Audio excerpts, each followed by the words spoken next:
Tentu pertama-tama mari kita memanjatkan puji syukur kehadirat Allah Subhanahu wa taala karena pada sesi kali ini merupakan satu agenda bulanan dari IBER Indonesia Biro Economic Research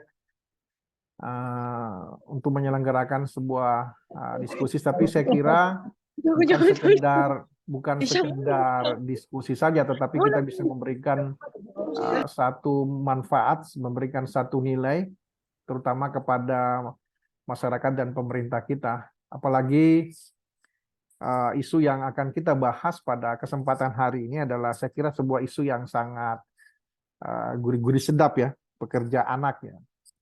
Padahal kita tahu bahwa pekerja orang dewasa saja belum mampu terserap seluruhnya, apalagi muncul lagi istilah baru. Nah, sebelum saya lanjutkan, saya ingin juga menyampaikan terima kasih yang sebesar-besarnya kepada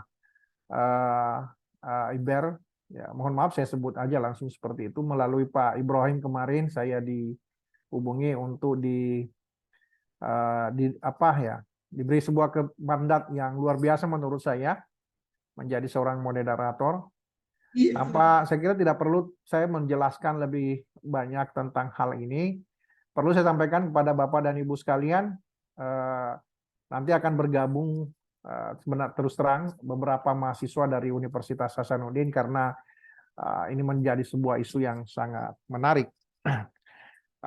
Sebelum saya persilakan nanti kepada narasumber utama kita, dan saya kira juga berharap yang lain juga akan memberikan kontribusi pemikiran, terutama terkait dengan isu yang akan kita diskusikan pada sore hari ini. Kalau kita coba lihat salah satu publikasi yang ada diterbitkan oleh BPS misalnya, yang saya miliki, bahwa untuk pekerja anak ini ya, mereka kerangka konseptualnya dikelompokkan yaitu anak yang bekerja yang usianya adalah 5 sampai 17 tahun. Nah, kemudian di Indonesia sendiri misalnya tren pekerja anak dari 2017 sampai 2021 ya kita mungkin sedikit bersyukur lah sampai dengan tahun 2021 terjadi penurunan. Peak tertinggi itu terjadi di 2020 ya. Pekerja anak dengan menggunakan SDGs global misalnya itu 1,24.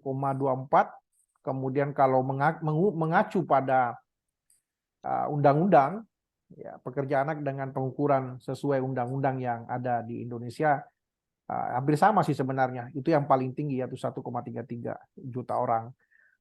Proporsinya adalah 2,30% dan atau 2,15%. Nah, ada fenomena yang bisa menjadi salah satu trigger kenapa kemudian muncul pekerja anak itu adalah terkait dengan misalnya adanya migrasi orang tua. Ya, ini ternyata dalam beberapa kajian itu menunjukkan ada korelasi yang positif meskipun tidak mungkin signifikasinya tidak terlalu mengkhawatirkan, tetapi paling tidak bukan di situ persoalannya sesungguhnya. Persoalannya adalah ada kesempatan yang kemudian termigrasi sendiri atau misalnya dialihkan dari seharusnya anak-anak itu pada usia 5 sampai 17 tahun itu berada pada segmen mana. Tapi karena adanya pekerja anak, kemudian itu. Nah, baik, saya kira untuk lebih membuat suasana diskusi kita ini semakin menarik, saya akan mengundang narasumber kita. Yang pertama adalah Ibu Yulia kalau nggak salah ya. Nah, nanti selanjutnya saya persilakan. Saya persilakan yang pertama, Bu.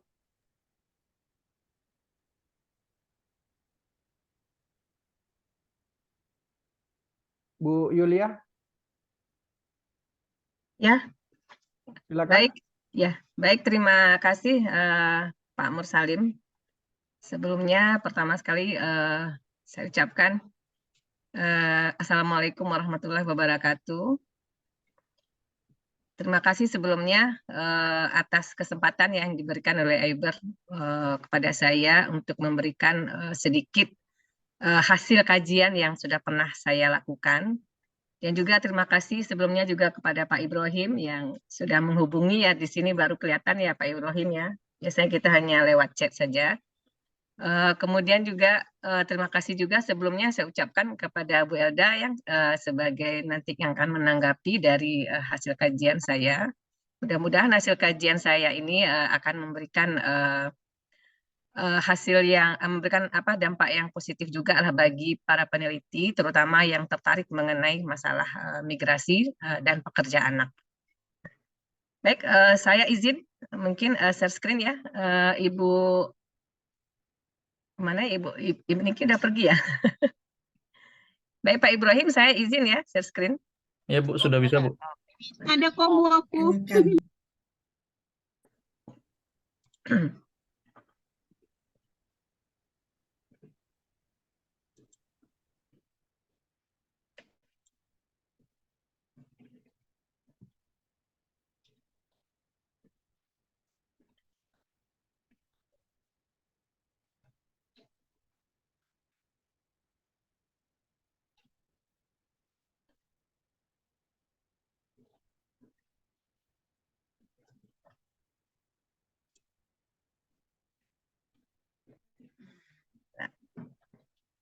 Oke.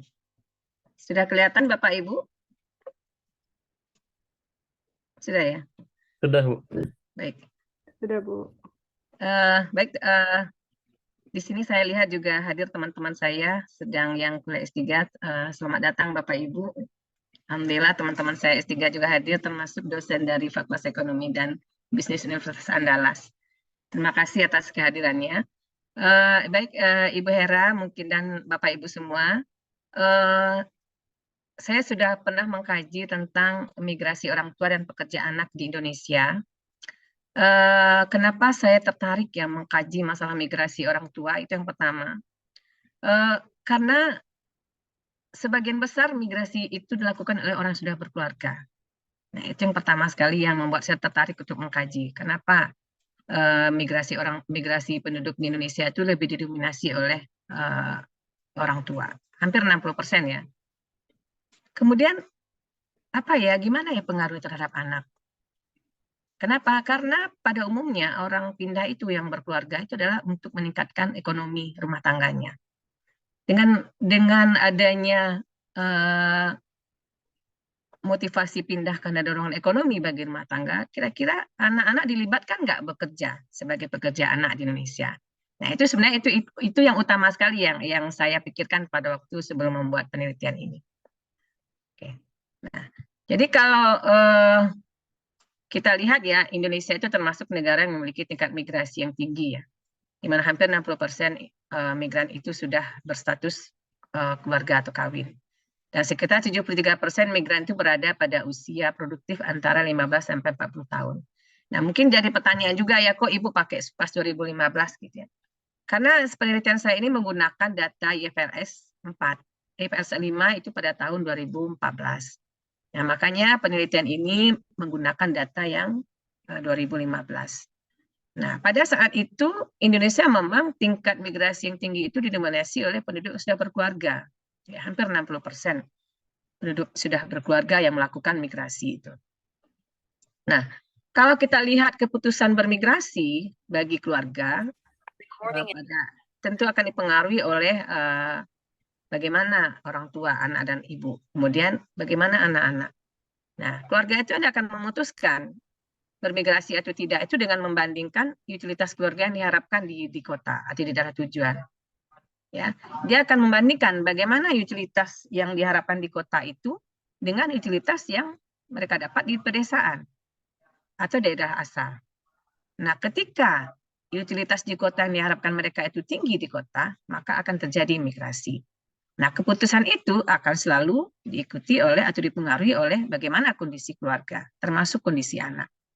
Nah, menurut Meng dan Yang Mauci itu tahun 2015, menjadi pekerja migran itu merupakan salah satu strategi untuk keluar dari kemiskinan.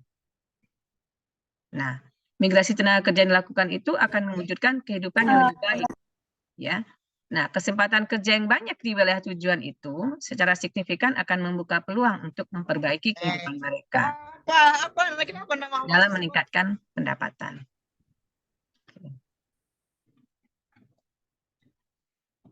Nah, kalau kita lihat migrasi ya, kalau berdasarkan live migration di Indonesia, kita lihat dari tahun 2000, 2005, dan 2015, kita lihat pergerakannya berfluktuasi ya. Nah, tapi di sini ada 15 provinsi yang paling tertinggi. Kita lihat di sini ada di daerah Riau, Kepulauan Riau, Sumatera Selatan, Lampung, DKI Jakarta, Jawa Barat, Banten, Bali, Nusa Tenggara Timur, Kalimantan Timur, Kalimantan Tengah, Sulawesi Tenggara, Papua, dan Papua Barat. Nah, di sini yang paling tinggi itu adalah di Jawa Barat. Nah, arus migrasi seumur hidup itu lebih banyak ke DKI Jakarta dan Jawa Barat, termasuk Banten. Nah, tingginya arus migrasi ini tentu akan menimbulkan sebuah pertanyaan gitu ya. Apakah dengan banyaknya orang tua yang bermigrasi di Indonesia, yang berupa migrasi internal, perpindahan seluruh antar provinsi di Indonesia, apakah akan berpengaruh nggak terhadap kesejahteraan anak? Nah, salah satunya kita lihat dari pekerja anak. Kenapa? Karena kita ketahui tadi migrasi yang dilakukan orang tua itu adalah salah satu langkah untuk mereka keluar dari kemiskinan. Apakah anak-anak dilibatkan untuk menjadi pekerja anak? Sehubungan dengan tujuan mereka untuk meningkatkan pendapatan keluarga. Nah, di sini saya gambarkan migrasi orang tua itu bagaimana pengaruhnya terhadap anak migran. Apakah dengan tujuannya bermigrasi itu untuk keluar dari keluar kemiskinan itu akan membuat peluang bagi anak untuk bekerja? Kenapa? Karena kalau kita lihat tadi seperti dibilang tadi bahwa kita bersyukur juga gitu ya karena persentase pekerja anak di Indonesia menurun. Kita dilihat di sini, tapi di Indonesia pekerja anak itu masih merupakan salah satu masalah sosial. Nah, persoalan yang terjadi itu adalah sering didorong oleh faktor kemiskinan dan rendahnya pendidikan orang tua. Nah, ini kita lihat tahun 2022 sudah turun menjadi 1,74%. Nah, adanya keputusan untuk bermigrasi bagi orang tua ternyata juga membawa dampak yang berbeda pada anak yang ditinggalkan atau yang tidak ikut bermigrasi. Ya, jadi bahkan menurut Becker tahun 2009, anak-anak yang ditinggal bermigrasi itu merupakan kelompok yang rentan. Adanya pekerja anak itu dapat berdampak negatif terhadap kesejahteraan anak di masa depan. Dan juga terhadap pertumbuhan ekonomi di tingkat negara. Itu juga dikemukakan oleh Beagle dan Ipmon dan Shady tahun 2012. Nah, kalau kita lihat dampak positif dan dampak negatif dari migrasi itu ya terhadap anak, ada yang mengatakan positif ya, ada berbagai kajian, ada yang mengatakan negatif. Yang positif, Glenn, Brian, dan Handsome, Dodrup, dan Yang di Cina mengatakan bahwa migrasi orang tua itu justru berdampak positif menurut mereka hasil kajiannya. Kenapa? Karena akan meningkatkan pendidikan anak, kesehatan anak, dan juga akan menurunkan nilai pekerja anak. Itu adalah dampak positif ya. Tapi menurut dampak negatif juga banyak hasil kajian terdahulu ya. Ada Hu, ada Hugo, McKenzie, Andrea Popot, dan Meng dan Yamauchi. Yang menyatakan bahwa migrasi yang dilakukan orang tua bisa memperburuk kualitas pendidikan dan kesehatan anak. Dan akan menyebabkan anak menjadi pekerja di bawah umur karena desakan ekonomi keluarga. Dan jika dibiarkan berlanjut, dampak negatif dari migrasi orang tua di masa depan akan mempengaruhi kualitas penawaran tenaga kerja di masa depan. Akan mempengaruhi keterampilan dan juga nanti akan memperlebar ketimpangan pendapatan. Ini dari segi negatifnya hasil kajian-kajian terdahulu. Nah, jadi berdasarkan latar belakang di atas, ya, dengan tingkat migrasi yang cukup tinggi di Indonesia, dan dengan asumsi orang tua bermigrasi dengan alasan untuk mendapatkan pekerjaan, untuk meningkatkan ekonomi keluarga, timbul pertanyaan bagi saya, apakah anak juga dilibatkan untuk bekerja? Atau apakah anak berpeluang untuk memasuki pasar kerja? Maka dengan ini tulisan ini mencoba membahas permasalahan pada bagaimana pengaruh migrasi orang tua terhadap pekerja anak di Indonesia. Oke. Nah, dengan manfaat penelitian, kita melihat dari keilmuan dan operasional. Pada bagi keilmuan, hasil kajian ini saya berharap bisa berkontribusi dalam memperdalam cakupan pengkajian dalam bidang ilmu ekonomi kependudukan, khususnya mengenai migrasi. Ya, seperti dalam mata kuliah di Fakultas Ekonomi itu ada mata kuliah ekonomi kependudukan. Kemudian juga berkontribusi akan memperdalam cakupan pengkajian dalam bidang ilmu tentang bagaimana dampak migrasi terhadap penduduk dan kesejahteraan anak. Nah, secara praktis, kajian ini diharapkan akan bermanfaat sebagai masukan dan rekomendasi bagi pemerintah sebagai pengambil kebijakan dalam menyusun kebijakan dan program pemberdayaan migran dalam membina kesejahteraan keluarga. Kenapa? Ya karena migrasi orang tua itu berdampak terhadap kesejahteraan anak-anak. Kemudian juga sebagai bahan pembinaan bagi rumah tangga migran dalam memahami bagaimana dampak migrasi orang tua terhadap kemungkinan anak menjadi pekerja anak. Nah, nanti juga akan kita lihat kalau misalnya dampak migrasi orang tua terhadap kemungkinan anak menjadi pekerja anak, kita juga tidak lepas dari masalah orang tua pengganti di daerah asal. Di mana bermigrasinya orang tua akan menimbulkan terjadinya orang tua pengganti yang akan merawat anak. Oke, kemudian kajian pustaka. Tadi mungkin sudah disinggung juga mengenai batasan siapa yang disebut pekerja anak, gitu ya. Kemudian kalau di Indonesia itu 5 sampai 17 tahun ya. Kemudian kalau ILO juga mendefinisikan pekerja anak itu sebagai pekerjaan yang merampas masa kanak-kanak mereka, potensi dan martabat anak-anak, dan anak-anak itu melakukan pekerjaan berbahaya bagi perkembangan fisik dan mental. Itu menurut ILO. Nah, biasanya bentuk-bentuk pekerjaan ini secara mental, fisik, berbahaya secara sosial atau moral, dan berbahaya bagi anak-anak. Kemudian juga pekerjaan anak itu suatu pekerjaan yang mengganggu sekolah mereka. Dan suatu pekerjaan juga merampas mereka dari kesempatan untuk bersekolah, di mana mereka mewajibkan untuk meninggalkan sekolah, mengharuskan mereka untuk mencoba menggabungkan kehadiran sekolah dengan pekerjaan panjang dan berat. Nah, kalau tahun 2010 BPS mengatakan bahwa pekerja anak termasuk orang yang berumur 10-12 tahun, ya, definisi terakhir dan didefinisikan sebagai usia 5-17 tahun. Kalau kita lihat pekerja anak, pada umumnya pekerja anak itu mengalami putus sekolah dan hidup terlantar, serta bekerja pada berbagai jenis pekerjaan seperti pertanian, perkebunan, perikanan, dan di jalan. Nah, pekerja anak ini cenderung bekerja dalam waktu yang cukup lama dan berada pada pekerjaan yang eksploitatif, ya. Meskipun belum terdapat data yang menyeluruh ya tentang anak yang bekerja pada pekerjaan yang terburuk, tapi kita sudah bisa melihat ya jenis pekerjaan anak bisa masuk dalam bidang prostitusi, ya, malah dilibatkan dalam pekerjaan narkoba, tambangan, perikanan laut, dan pekerjaan sektor rumah tangga. Nah, jadi suatu pekerjaan anak itu adalah memang suatu kondisi yang membuat kita miris ya, di mana pada usia mereka yang masih kanak-kanak, belum termasuk usia produktif, tapi sudah dipaksa masuk ke dalam pasar kerja. Oke. Kemudian Chandra Ningsih tahun 1995 menjelaskan adanya pendekatan teori dalam memperkerjakan anak. Yang pertama itu dari sisi permintaan yang menyatakan bahwa mempekerjakan anak-anak dan perempuan dewasa dianggap sebagai pencari nafkah. Kalau dari sisi permintaan. Tapi kalau dari sisi penawaran dia menjelaskan bahwa kemiskinan merupakan sebab utama yang mendorong anak-anak bekerja untuk menjamin kelangsungan hidup dari keluarganya. Nah, bagaimana kalau kita hubungkan dengan migrasi?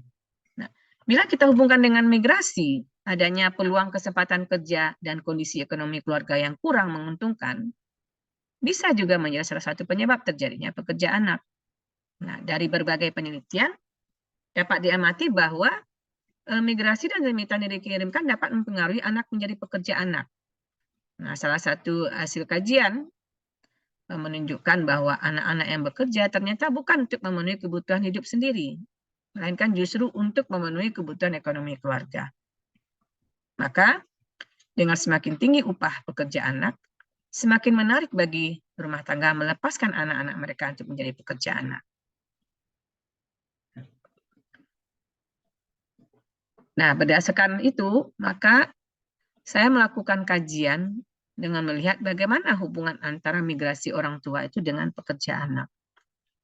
Ada nggak hubungannya? Kenapa? Karena lebih 60% penduduk kita itu bermigrasinya adalah orang tua. Nah, di sini objek penelitian yang saya gunakan adalah anak migran usia di bawah 15 tahun, ya karena anak ya. Kenapa di bawah 15 tahun? Kenapa bukan 17 tahun? Karena saya menggunakan data YPLS. Data YPLS itu usia anak itu adalah di bawah usia 15 tahun. Kemudian objeknya lagi anak non-migran usia di bawah 15 tahun, kemudian orang tua migran. Dengan metode penelitian regresi logit OLS, ya, dan uji yang dilakukan adalah uji normalitas, kemudian uji uji asumsi klasik ya, dan termasuk uji endogenitas. Nah, rancang penelitian ini penelitian menggunakan model ordinary least square ya OLS. Namun karena terdapat masalah endogen, diperkirakan terdapat masalah endogen dalam keputusan bermigrasi pada variabel persamaan, maka diterapkan menggunakan IV. Jadi dilakukan dengan 2SLS. Ini diadopsi dari penelitian Ming Xuan Li dan Xin Ming tahun 2015. Jadi dilakukan dulu apakah persamaan itu mengalami endogenitas atau tidak. Nah, persamaan yang digunakan dalam penelitian ini adalah di mana W adalah variabel yang mewakili pekerja anak, ya. Itu adalah anak-anak yang berumur maksimal 15 tahun, dan MI adalah variabel menginformasikan status orang tua bermigrasi. Nah, orang tua bermigrasi di sini diartikan adalah orang tua yang tempat tinggalnya pada tahun 2014 itu ya berbeda dengan tahun 2007. Jadi kita melihat data tahun 2015, apakah orang tua yang sudah punya anak di bawah usia 15 tahun di FLS 5 itu berbeda tempat tinggalnya dengan di FLS tahun 2007. Kalau berbeda, maka kita masukkan dia sebagai migran. Dan dia punya anak di bawah 15 tahun, maka baru kita masukkan dia sebagai sampel. Kemudian XI merupakan kontrol variabel. Kontrol variabel saya bagi 3 di sini. Karakteristik anak, karakteristik orang tua, dan karakteristik rumah tangga. Nah, karakteristik anak ini saya bagi menjadi jenis kelamin anak, umur anak, lama bersekolah, anak putus sekolah, lokasi tempat tinggal anak, status pekerjaan anak. Kemudian siapa yang merawat anak? Ya, anak dirawat ibu atau ayah, anak dirawat kakek nenek, anak dirawat keluarga lainnya, sesuai dengan data yang di dalam IFLS. Kemudian karakteristik orang tua seperti umur ayah dan ibu, lama ayah bersekolah dan ibu, status pekerjaan ayah dan ibu, termasuk BMI-nya. Dan untuk rumah tangga seperti jumlah anggota rumah tangga dan pendapatan rumah tangga. Setelah dilihat tahap pertama ya, dilakukan regresi logit ya. Karena adanya anak migran itu merupakan hasil dari proses migrasi orang tua, maka di sini kita melakukan variabel perantara di sini. Kita harus cari dulu apa faktor yang menyebabkan orang tua itu bermigrasi. Jadi peluang orang tua bermigrasi itu kita lihat dulu. Ya, kemudian dengan menggunakan variabel instrumen yang digunakan oleh McKenzie dan Sessin dan Zhao tahun 2014, di mana mereka menggunakan variabel instrumennya adalah jarak dan karakteristik individu. Jadi di sini kita akan melihat peluang orang tua bermigrasi itu yang dipengaruhi oleh karakteristik individu dan jarak. Di mana jarak di sini menggambarkan karakteristik darah, dan individu yang diambil di sini adalah usia ayah dan ibu dan pendidikan ayah dan ibu. Kemudian setelah itu baru kita meregresikan variabel endogen terhadap variabel endogen explanatory yang sudah tidak bias bersama variabel lainnya. Nah, ini adalah variabel migrasi orang tua yang sudah kita gunakan variabel IV-nya. Kemudian Nah, untuk melihat bagaimana pengaruh migrasi orang tua itu terhadap pekerja anak, berdasarkan orang tua yang bermigrasi itu, apakah ayah atau ibu, maka kita gunakan persamaan ini, di mana WMCL maksudnya ya, sorry salah ketik ini, itu adalah menggambarkan pekerja anak di bawah umur 15 tahun sama dengan 1. Nah, bagaimana kita menentukan anak itu termasuk pekerja atau anak atau tidak? Itu kita menggunakan jam kerja lebih dari 15 jam seminggu. Bila anak itu bekerja dengan jam kerja lebih dari 15 jam seminggu, maka kita katakan dia pekerja anak. Dan 0 berarti dia bukan pekerja anak, atau dia bekerja kurang dari 15 jam seminggu. Sedangkan migration status ini kita katakan migrasi ibu itu sama dengan 1, migrasi 2 sama dengan kalau kedua orang tua bermigrasi, dengan migrasi pembandingnya adalah ayah migran. Nah, ini adalah X1-nya adalah karakteristik anak, ya, kemudian ini karakteristik orang tua dan karakteristik rumah tangga. Nah, dari hasil kajian, ya, setelah melakukan uji asumsi juga, uji normalitas, multikol dan heterosdastisitas, dan termasuk uji endogenitas, ternyata uji endogenitas itu dengan menggunakan Darwin Wood Hausman test tidak terdapat masalah endogen dalam persamaan, sehingga kita tidak perlukan IV dari hasil regresi yang dilakukan, sehingga hasil analisa yang dilakukan itu atau yang ditampilkan adalah analisa OLS saja. Nah, dari kajian deskriptif kita tentang orang tua migran berdasarkan data IFRS 5, kita lihat di sini adalah rata-rata usia ayah itu adalah sebesar 35,25 tahun. Dan ibu lebih muda, usianya 31 tahun. Dengan pendidikan ayah dan ibu itu rata-rata tidak tamat ya, SMP atau tamat SMP. Ya. Hanya tamat SMP. Pendidikan ayah ibu ya yang merupakan migran menurut data IFRS 5 itu adalah berpendidikan SMP. Kemudian jumlah ayah yang tidak bekerja itu terdapat 2%. Jumlah ayah yang bekerja sendiri 39%. Jumlah anak yang bekerja di pemerintahan ayah 47% dan yang bekerja sebagai pekerja lepas 12%.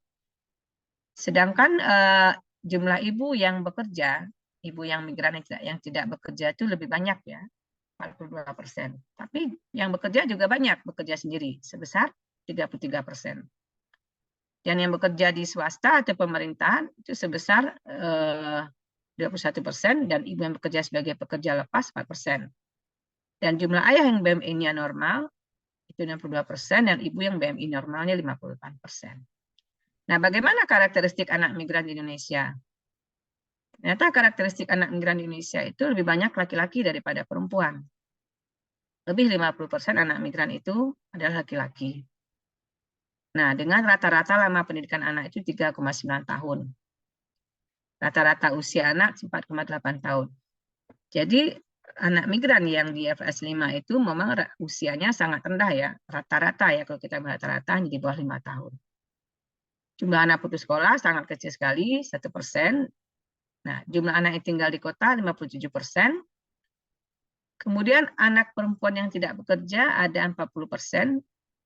Nah, anak yang bekerja di usaha tani ada 0,01%. Anak perempuan bekerja di usaha non-tani 0,04%. Anak perempuan bekerja di rumah tangga 0,8%. Nah, sedangkan yang laki-laki 47% tidak bekerja, menerima gaji 0,02%, bekerja di usaha tani 0,03%, bekerja di usaha non-tani 0,6%, dan bekerja di usaha di sektor rumah tangga 0,39%. Ini adalah karakteristik anak migran di Indonesia. Sedangkan profil rumah tangga migran itu memiliki rata-rata sebanyak 5 orang, ya termasuk jumlah anggota rumah tangga yang besar ya, 5 orang, dengan rata-rata penghasilannya per tahunnya 32 juta atau sebesar 2.675.000 per bulan. Dan terdapat hanya sekitar 7,27% rumah tangga yang memiliki rumah dan 7,51% rumah tangga merupakan rumah tangga petani. Kemudian sekitar 6% rumah tangga migran merupakan rumah tangga miskin. Artinya secara umum rumah tangga migran merupakan rumah tangga yang tidak termasuk rumah tangga miskin. Nah, jadi kalau berdasarkan data ini kita lihat ternyata rumah tangga melakukan migrasi itu bukan karena desakan ekonomi. Nah, ini dapat kita lihat dari hasil orang tua yang bermigrasi itu ternyata orang yang bermigrasi itu, peluang orang bermigrasi itu justru signifikannya oleh tingkat pendidikan ayah dan ibu. Semakin tinggi pendidikan ayah orang tua, maka akan semakin tinggi peluang orang bermigrasi. Nah, mungkin nanti kita akan lihat hasil kajiannya berhubungan dengan itu nanti. Kemudian bagaimana pengaruh migrasi terhadap pekerja anak? Kita mengharapkan pengaruhnya ya tidak ini ya, kalau bisa pengaruhnya tidak positif ya.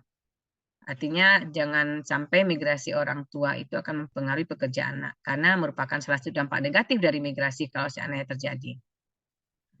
Nah, Chang et al. Tahun 2019 ya menemukan bahwa migrasi orang tua di Cina itu akan meningkatkan pekerjaan dilakukan oleh anak-anak berusia sekitar 7-12 tahun. Bahkan McKinsey menemukan bahwa migrasi ayah mengurangi jam belajar anak dan meningkatkan jam kerja, terutama di kalangan anak laki-laki ya. Dan pada anak perempuan justru lebih banyak terlibat dalam pekerjaan rumah tangga bila ada anggota rumah tangga yang bermigrasi. Nah, bagaimana dengan kita di Indonesia? Apakah migrasi orang tua itu mempengaruhi pekerja anak kalau kita menggunakan data IPLS 5? Nah, ternyata di sini kita lihat bahwa migrasi orang tua itu ternyata mempengaruhi peluang anak menjadi pekerja anak, ya. Di mana migrasi ibu berpeluang lebih besar menjadikan anak menjadi pekerja anak bila dibandingkan dengan ayah yang bermigrasi. Nah, migrasi ayah dan ibu juga. Kalau seandainya kedua orang tua itu bermigrasi, maka peluangnya menjadi 0,076 kali menjadi pekerja anak bila dibandingkan dengan ayah yang bermigrasi. Jadi di sini ditemukan bahwa ternyata migrasi ibu dan migrasi kedua orang tua itu berpengaruh positif terhadap peluang anak menjadi pekerja anak bila dibandingkan ayah yang bermigrasi. Nah, kalau kita lihat, ini. Jadi migrasi orang tua itu berpeluang menjadikan anak migran sebagai pekerja anak. Anak yang ibunya atau kedua orang tuanya bermigrasi itu berpeluang lebih besar menjadikan anak migran itu sebagai pekerja anak. Kalau dibandingkan dengan anak yang ayahnya bermigrasi. Kemudian, anak yang ibunya migran berpeluang sebesar 0,08 kali lebih besar menjadikan sebagai pekerja anak bila dibandingkan dengan ayah yang migran. Begitupun dengan kedua orang tuanya migran. Orang tua yang bermigrasi akan meningkatkan peluang anak menjadi pekerja anak sebesar 0,07 kali bila dibandingkan dengan anak yang ayahnya bermigrasi. Nah, ini kita bisa menyimpulkan bahwa peran dan kehadiran orang tua itu sangat besar karena bermigrasinya orang tua dapat menjerumuskan anak menjadi pekerja anak. Nah, apakah kita lebih cenderung ayah yang sebaiknya bermigrasi untuk mengurangi pekerja anak? Nah, berdasarkan hasil kajian ini, karena kita melihat bahwa ternyata pekerja anak itu peluangnya lebih besar apabila ibu atau kedua orang tua yang melakukan migrasi. Nah, kalau kita lihat, ada hal yang menarik juga buat dikaji di sini ya. Kalau kita lihat jam kerja anak migran yang ikut itu, yang bermigrasi, ternyata jam kerja anak migran yang ikut bermigrasi sama kedua orang tuanya ternyata lebih banyak ya, lebih besar jam kerjanya dibandingkan dengan anak yang tinggal. Jadi di sini saya juga mengolah data deskripsi juga ya. Saya melihat jam kerja dari anak yang ayahnya migran, anak yang ibunya migran, anak yang kedua orang tuanya migran, anak migran yang ikut dan anak migran yang ditinggal. Nah, di sini menarik juga. Anak yang ikut, bila kita bandingkan dengan anak yang ikut dengan yang ditinggal, ternyata jam kerja anak migran yang ikut bermigrasi itu lebih tinggi daripada jam kerja anak migran yang ditinggal. Nah, di sini jam kerja anak yang ibunya migran itu juga lebih banyak dibandingkan anak yang ayahnya migran. Nah, ini analisa deskriptif saja hasil dari ini. Kemudian dilihat status pekerja anak, jumlah anak yang bekerja menerima gaji juga lebih banyak anak non migran daripada anak migran. Ini kalau kita bandingkan anak migran dan non-migran.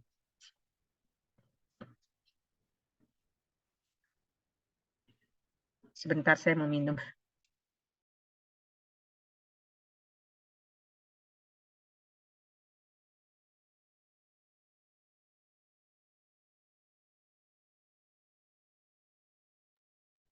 Maaf, saya lanjutkan. Nah, dari hasil kajian tadi, ya, kita lihat ada hasil kajian yang sama dengan hasil kajian yang sudah kita lakukan, seperti Hanson dan Woodruff ini. Hasil kajiannya yang mengatakan bahwa migrasi orang tua itu dapat meningkatkan tanggung jawab pengasuhan anak dan dapat menempatkan tuntutan yang lebih besar pada anak yang lebih tua di rumah tangga untuk membantu pekerjaan rumah tangga. Jadi di sini dia melihat pekerjaan rumah tangga.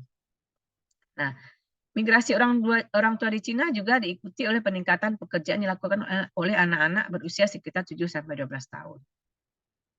Kemudian Naha dan Usman tahun 2021 yang meneliti tentang bagaimana pengaruh karakteristik ibu terhadap munculnya pekerjaan anak Indonesia, ya hasilnya menyatakan juga sama ya bahwa migrasi ibu itu berpengaruh positif dan signifikan terhadap status pekerja anak.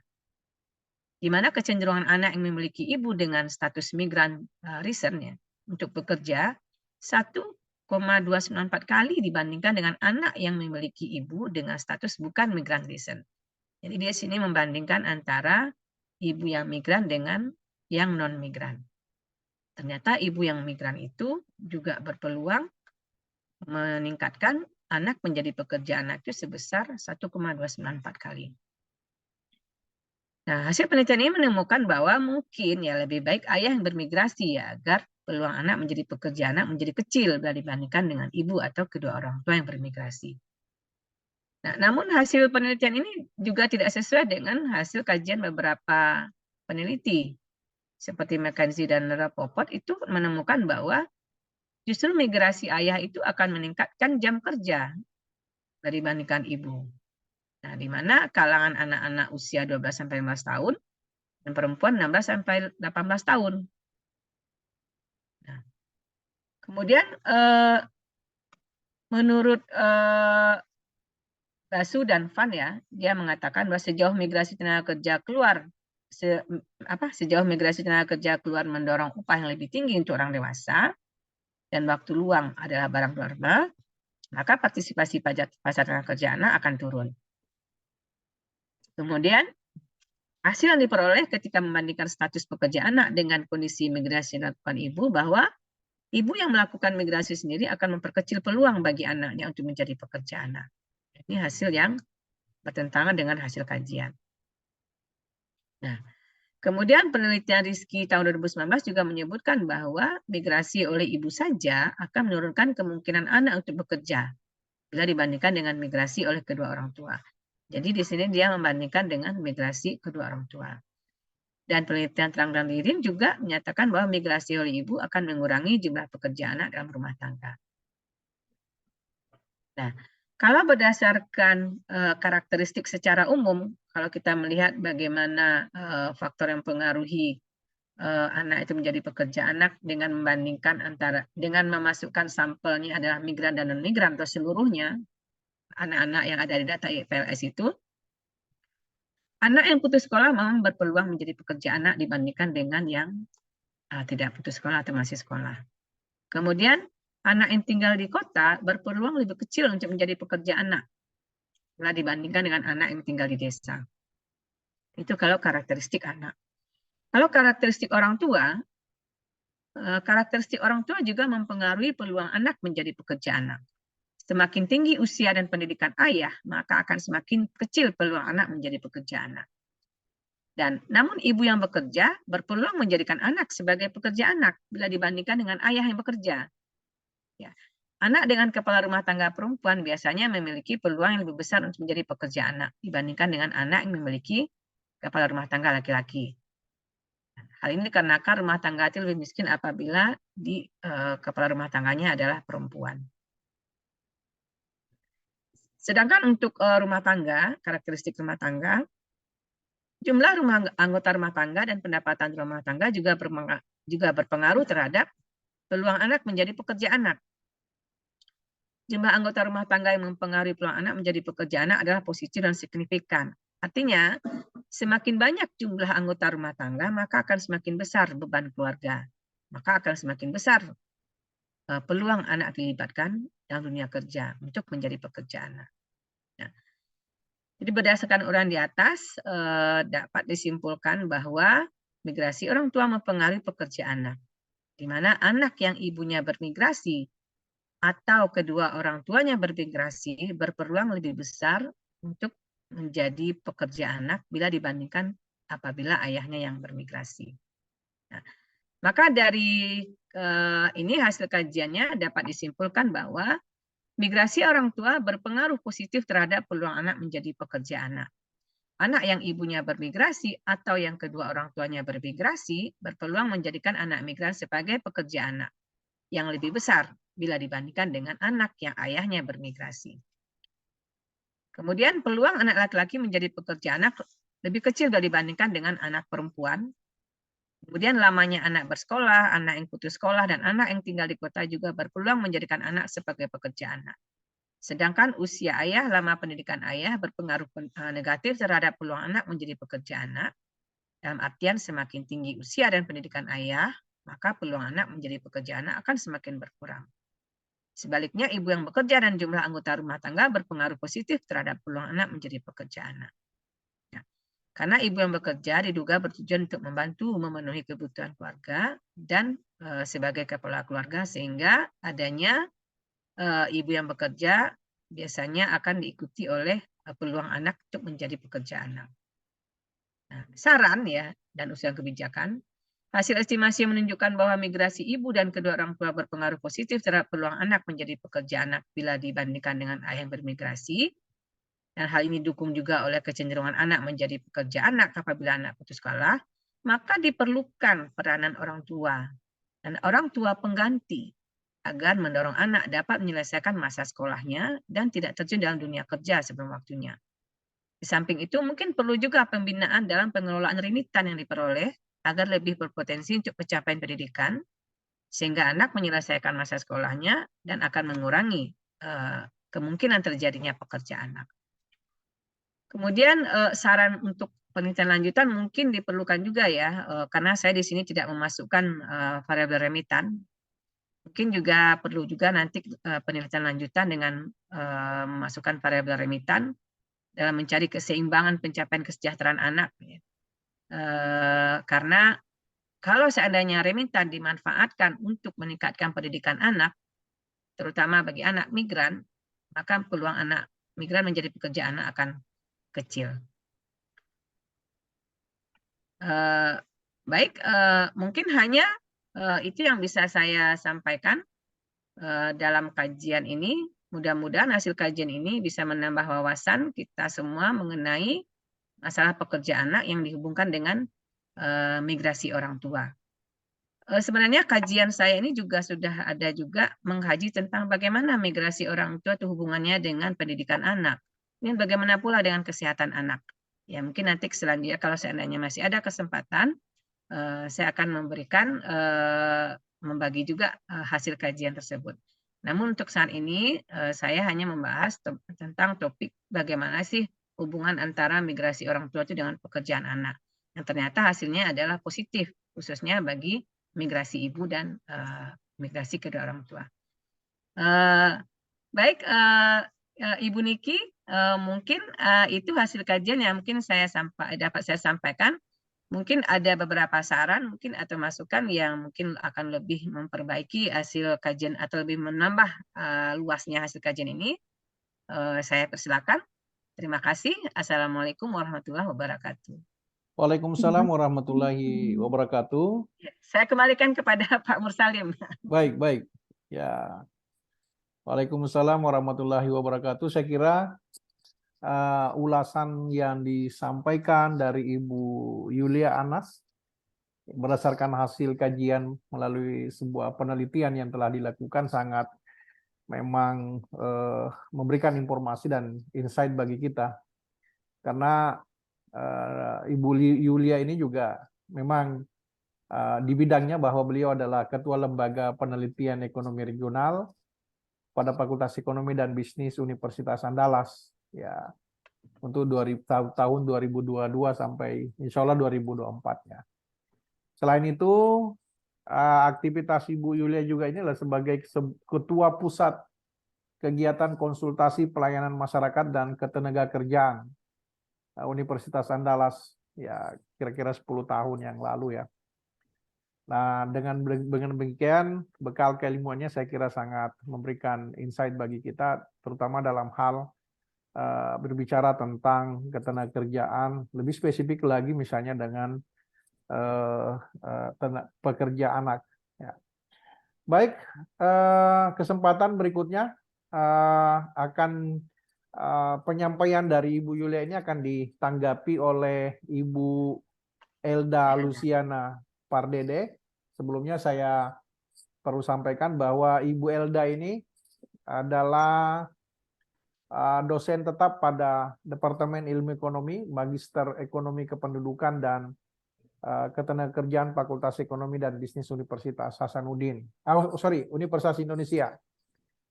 Adjunct Researcher di Lembaga Demografi Fakultas Ekonomi dan Bisnis Universitas Hasanuddin, menyelesaikan program magister pada bidang Population Studies di Faculty of Spatial Science University of Groningen, Belanda. Di universitas yang sama menyelesaikan pendidikan S3. Topik utama beliau adalah migrasi internal di Indonesia, tetapi juga berminat dengan studi mengenai kemiskinan, ketimpangan gender, dan ketenagakerjaan, dan sangat relevan dengan apa yang disampaikan tadi dipresentasikan oleh Ibu Yulia tadi. Untuk itu saya undang dengan hormat Ibu Elda. Silakan, Bu. Oke, terima kasih Pak Mursalim. Salam kenal buat semuanya. Assalamualaikum warahmatullahi wabarakatuh. Selamat sore. Salam kenal Ibu Yulia, Bapak Mursalim, dan Niki. Terima kasih sudah mengundang saya. Jadi ini sebenarnya pertama kali saya ikutan kegiatannya IBER ya. Mengaku nih Bu Hera. Jadi anggota juga belum ya. Jadi terima kasih ya untuk kesempatan ini. Jadi saya juga bisa mendapatkan informasi dan insight baru dari Bapak Ibu sekalian. Kalau boleh saya share screen. Gantian. Silakan Ibu Elda. Baik. Salam kenal juga ya Bu Elda. Salam kenal. Sama Bu Elda, saya juga pertama sekali di IBER ini. Oh iya ya. Ya berarti sama-sama kita Bu ya. Karena saya juga Ya. belum tahu nih yang lain bagaimana nih mendiskusikannya. Baik. Terima kasih ya Ibu untuk uraiannya dan paparannya yang menarik mengenai bagaimana migrasi orang tua berpengaruh terhadap pekerja anak, dan seperti Ibu latar belakangnya ekonom ya Bu ya. Benar Ya, bukan? Bu Elda. Saya ekonomi di S1 saja, S2 saya Population Studies, Demografi, dan S3 saya sedang menyelesaikan S3 sebenarnya sekarang di bidang migrasi juga. Nah, saya sedikit latar belakang, saya banyak menggunakan data Indonesia Family Life Survey yang Ibu gunakan gitu. Jadi mungkin itu alasannya saya dipanggil Bu Niki, saya juga nggak tahu ya, barangkali. Baik, soal migrasi orang tua dan pekerja anak, studi Ibu itu saya lihat ingin mengaitkan bagaimana migrasi orang tua berpengaruh terhadap katakan secara umum kalau kita bilang outcome ya, anak itu bagaimana kesejahteraannya, dan salah satunya bisa diukur dari keterlibatan mereka di pasar kerja dalam waktu dini, itu bisa merugikan mereka. Kemudian saya lihat juga Ibu coba mempertimbangkan endogeneity misalnya. Itu sesuatu yang menarik dari teman-teman dari Fakultas Ekonomi ya. Kalau saya sendiri trainingnya lebih ke arah event history analysis gitu ya, tapi itu menarik memperhitungkan endogeneity walaupun hasil tesnya menunjukkan bahwa tidak perlu diperhitungkan gitu. Ada hal-hal yang ingin saya tanyakan secara teknis, tapi saya akan coba bicara soal substansi saja dulu. Jadi yang pertama saya akan mulai dari determinan pekerja anak, ya. Di dalam determinan ini ada beberapa hal yang mungkin masih bisa dipertimbangkan untuk dimasukkan atau untuk menjadi pengembangan dari model yang sudah digunakan. Kemudian kedua, bagaimana migrasi berkaitan dengan pekerja anak, ya. Jadi migrasi itu mengubah apa dalam kehidupan si anak itu sehingga membuat dia bekerja. Kemudian yang menarik adalah definisi pekerja anak yang Ibu juga sudah bahas di dalam papernya. Kan saya udah dapat paper dari Bu Niki. Dan saya pikir ada hal-hal menarik di situ yang barangkali bisa ditekankan atau difokuskan untuk mengatakan bahwa misalnya data Indonesia Family Life Survey itu pekerja anaknya definisinya demikian, tapi inginnya adalah idealnya mengukurnya yang misalnya yang berbeda gitu, dan hal itu juga penting untuk ditekankan barangkali untuk mengatakan bahwa banyak hal yang bisa diteliti lebih lanjut karena data FLS misalnya tidak mencakup berbagai definisi dari pekerja anak ini. Kemudian yang berikutnya adalah definisi migrasi, karena dari yang saya baca dan saya tangkap, Ibu menggunakan definisi migrasi, kalau saya tidak salah paham, itu adalah perpindahan antar provinsi. Jadi kalau seseorang tinggal di provinsi yang berbeda di tahun 2007 dan 2014, ya, FLS itu ada 5 wave, ya, yang seperti yang Ibu sebutkan tadi, 93, 97, 2000, 2007, 2014. Nah, ketika provinsinya berbeda, maka si orang tua dianggap bermigrasi. Nah, AFLS sendiri memiliki banyak potensi yang bisa digali mengenai data migrasi ini. Jadi barangkali pertanyaan penelitiannya jauh bisa lebih dalam, apalagi berkaitan dengan migrasi, dan tidak hanya misalnya perpindahan atau perubahan lokasi antar dua titik. Saya akan mulai dari diskusi mengenai determinan pekerja anak. Saya pikir ini tulisan ini juga Ibu kutip di dalam, seingat saya ya, mungkin saya salah lihat, Ibu juga kutip dalam dalam paper Ibu gitu ya. Determinan pekerja anak itu kalau mau dibilang apa atribut yang menyebabkan ya, atau kondisi apa yang dihadapi seorang anak gitu ya, yang bisa menyebabkan ia bekerja gitu ya. Yang pertama itu adalah atribut anaknya itu sendiri atau karakteristik anaknya sendiri, kemudian atribut rumah tangga atau orang tua atau keluarga ya, kemudian atribut komunitas. Nah, usia anak ya menentukan nilai waktu anak. Jadi semakin anak itu tua, biasanya kecenderungannya untuk bekerja semakin tinggi gitu ya peluangnya. Dan untuk gender juga tingkat pengembalian pendidikan dan pekerjaan di luar sekolah berbeda menurut gender. Nah, walaupun Ibu misalnya di paper ini Ibu sudah menyebutkan dan memasukkan variabel ini, saya pikir mekanismenya akan lebih menarik jika rincian-rincian ini diceritakan lebih lanjut begitu, karena dampaknya terhadap anak laki-laki dan perempuan itu bisa berbeda. Ya, hasil Ibu juga menunjukkan demikian, tapi mekanismenya seperti apa itu barangkali bisa lebih dielaborasi. Nah, hal yang bisa Ibu mungkin ditambahkan dalam makalah ini adalah atribut anak seperti urutan kelahiran. Nah, itu yang belum ada di dalam paper. Karena ada kecenderungan misalnya kita di negara Indonesia dan juga negara Asia pada umumnya, anak yang lebih tua, anak pertama, kadang-kadang memiliki tanggung jawab yang lebih besar dibanding adik-adiknya. Jadi variabel urutan kelahiran ini belum ada, dan barangkali kalau dimasukkan itu akan memperkaya analisis, karena barangkali anak pertama akan memiliki peluang lebih tinggi untuk membiayai adik-adiknya gitu ya. Dan apalagi kalau misalnya anak pertamanya laki-laki atau perempuan, mungkin itu berbeda. Sehingga urutan anak bisa menjadi salah satu variabel yang ditambahkan. Kemudian yang kedua adalah atribut rumah tangga ya. Yang pertama adalah preferensi orang tua sebenarnya, yang barangkali belum dibahas juga secara mendalam mengenai tingkat pengembalian pendidikan dan nilai konsumsi saya saat ini. Karena anak itu misalnya didorong untuk bekerja itu karena bekerja itu adalah kegiatan alokasi waktu yang akan habis sehingga merugikan waktu yang bisa dipakai untuk pendidikan. Jadi kalau orang tua memiliki nilai bahwa pendidikan itu penting, maka mungkin orang tua akan cenderung mendorong anaknya untuk sekolah dibandingkan untuk bekerja. Sehingga hal ini bisa menjadi salah satu penjelasan yang lebih mendalam dari mengapa terjadi pekerja anak ini. Nah, variabel yang mungkin bisa dimasukkan juga adalah norma sosial dan budaya. Bagaimana sikap suatu kelompok masyarakat tertentu terhadap pendidikan, misalnya suku bangsa atau agama mengenai bekerja. Karena ibu kan dari Padang ya Bu ya.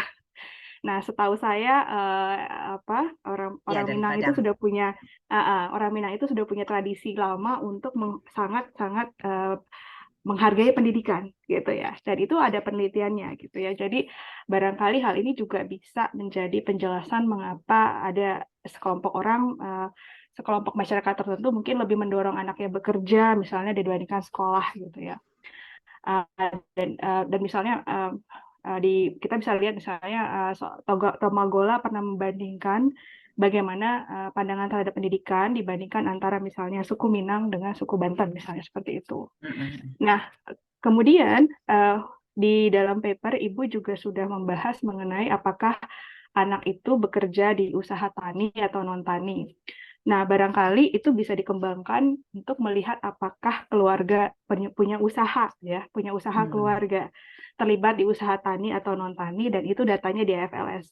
Seperti yang saya bilang Bu, AFLS itu sangat kaya Sangat data. kaya, benar. Iya. Jadi kalau kita bisa tahu anak itu usaha tani atau tidak, keluarga itu barangkali itu akan bisa menjelaskan sebagian ya dari kenapa seorang anak menjadi pekerja anak. Mengapa demikian? Ada tulisan yang mengatakan bahwa kebanyakan anak bekerja itu mereka yang bekerja di agriculture, di pertanian gitu ya. Jadi usaha tani atau usaha non tani. Kalau keluarganya punya usaha, barangkali anaknya cenderung untuk bekerja. Kemudian komposisi rumah tangga yang saya lihat adalah Ibu sudah memasukkan jumlah anggota keluarga kalau nggak salah Bu. Iya, jumlah anggota rumah tangga. Nah, yang mungkin bisa juga menarik ditambahkan adalah komposisi saudara kandung menurut jenis kelamin. Karena kalau misalnya saudara dia laki-laki atau perempuan, itu ada kecenderungan yang berbeda dari orang tua untuk investasi buat pendidikan atau untuk mendorong mereka bekerja gitu ya. Oke. Terus kemudian tempat tinggal orang tua. Nah, ini yang agak tricky ya Bu, dan berkaitan dengan analisis Ibu karena Ibu ada deskriptif tentang anak ditinggal atau tidak. Tapi di analisisnya nggak ada ya Bu ya kalau nggak salah. Anaknya tinggal, cuman orang tuanya bermigrasi atau tidak, tapi anaknya tinggal sama orang tua atau tidak itu nggak ada variabelnya ya Bu. Ini kalau saya nggak salah tangkap. Tidak ada variabelnya. Tapi saya sudah pernah melakukannya Bu Elda, sepertinya gitu ya? Sepertinya nggak berpengaruh gitu. Anak yang sudah tinggal. Jadi yang berpengaruh itu adalah berdasarkan status migrasi orang tua itu. Jadi makanya saya yang ikut dan tinggal itu nggak saya ambil lagi gitu. Begitu. Jadi perlu kajian lanjutan nanti mungkin ya bagusnya gitu ya. Berarti latar belakangnya adalah bahwa itu sudah pernah dilakukan, tapi ternyata menurut Ibu temuan Ibu nggak signifikan gitu ya. Itu juga oke. Jadi kalau Ibu bermigrasi, kadang-kadang ya ceritanya begitu sih Bu, anak perempuan menggantikan peran Ibu di rumah dan mungkin merawat adik-adiknya kalau dia ada anak kecil ya di rumah itu. Dan kemudian standar kehidupan rumah tangga, Ibu memasukkan kemiskinan, saya lupa. Iya. Rumah tangga miskin. Nah, ini juga sebenarnya sudah dimasukkan, tapi yang saya highlight itu lebih yang belum ada saja ya. Nah, kemudian yang terakhir adalah atribut komunitas. Komunitas ini bisa luas dari yang benar-benar komunitas, misalnya dia hidup di wilayah desa gitu ya, dengan apa yang bisa mengakses fasilitas pendidikan misalnya. Atau sampai yang luas, yang sifatnya luas, provinsi maupun nasional ya. Tapi kalau komunitas itu sifatnya lebih langsung karena kalau di komunitas itu tersedia pekerjaan untuk si anak untuk bisa bekerja atau mendapat upah, itu juga bisa membuat orang tua merasa bahwa pengembalian pendidikan itu lebih rendah daripada bekerja gitu. Jadi, nah ini saya ingatnya Ibu bikin datanya jarak ya Bu ya, jarak Ya, dari desa ke ke ibu kota ibu kota desa. provinsi. Nah, Desa. AFLS kalau nggak salah tuh juga ada hal-hal lain kalau data komunitas lain-lain yang bisa dipakai. Misalnya kalau di tempat itu ada sekolah yang dekat ya, artinya kan biaya untuk pendidikan itu lebih rendah kalau ada sekolah dibandingkan tidak ada gitu. Mungkin hal-hal itu bisa juga untuk dipertimbangkan untuk mengembangkan model yang dipakai oleh Ibu gitu ya. Dan juga apakah ada kesempatan kerja di komunitas tertentu yang terbuka buat anak gitu ya. Kalau kita lihat misalnya daerah-daerah pariwisata kadang-kadang menggunakan anak-anak untuk menjual barang-barang seperti souvenir-souvenir gitu ya Bu gitu. Nah, hal-hal seperti itu ada nggak di komunitas itu? Jadi kegiatan di luar pertanian tapi yang bisa diakses oleh anak, misalnya seperti itu. Jadi saya pikir kurang lebihnya seperti itu Bu gitu. Kalau dari saya, jadi urutan kelahiran, etnis ya, ada usaha keluarga di rumah atau tidak, terus komposisi jenis kelamin gitu ya misalnya. Nah, untuk ditambahkan atau misalnya atribut-atribut mengenai bagaimana kondisi marketnya ya, kesempatan kerja buat anak itu ada besar atau tidak di komunitas itu. Kalau ada datanya sih Bu. Ya, Ya. jadi kurang lebih itu yang saya lihat secara garis besar apa yang bisa dikembangkan dari model yang ada. Kemudian yang menarik sedikit mengenai bagaimana sikap orang tua itu bisa berpengaruh terhadap anak itu bekerja atau tidak. Ini salah satu informasi menarik dan kajian dari Rusida tahun 2014, tesis S2 kependudukan di UI. Jadi dia menunjukkan data bahwa orang tua itu 50% lebih itu lebih memiliki preferensi anak perempuan untuk mengurus rumah tangga gitu ya. Sedangkan untuk laki-laki 39% itu untuk pekerjaan. Jadi artinya apa? Kalau orang tua memiliki keterbatasan sumber daya, mungkin yang lebih didorong untuk sekolah laki-laki, sedangkan yang didorong untuk mengurus rumah tangga itu perempuan gitu ya. Jadi pesannya adalah bahwa kadang-kadang kalau kita bicara masalah pekerja anak adalah mereka yang bekerja untuk mencari uang atau untuk menafkahi secara ekonomi, tapi ada pekerja anak yang hidden gitu ya, yang tidak terlihat, yaitu mereka yang melakukan produksi rumah tangga. Jadi yang terlibat di pekerjaan mengurus rumah tangga misalnya Bu. Jadi ini juga isu yang menarik, saya pikir barangkali tidak langsung berhubungan dengan pekerja anak yang diomongin di awal, tapi lebih ke bagaimana si anak mengalokasikan waktunya di rumah gitu.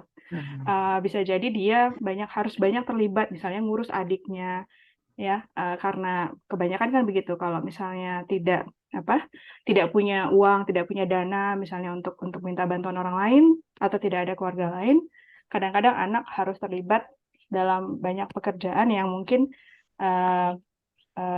diserahkan kepada orang dewasa biasanya gitu.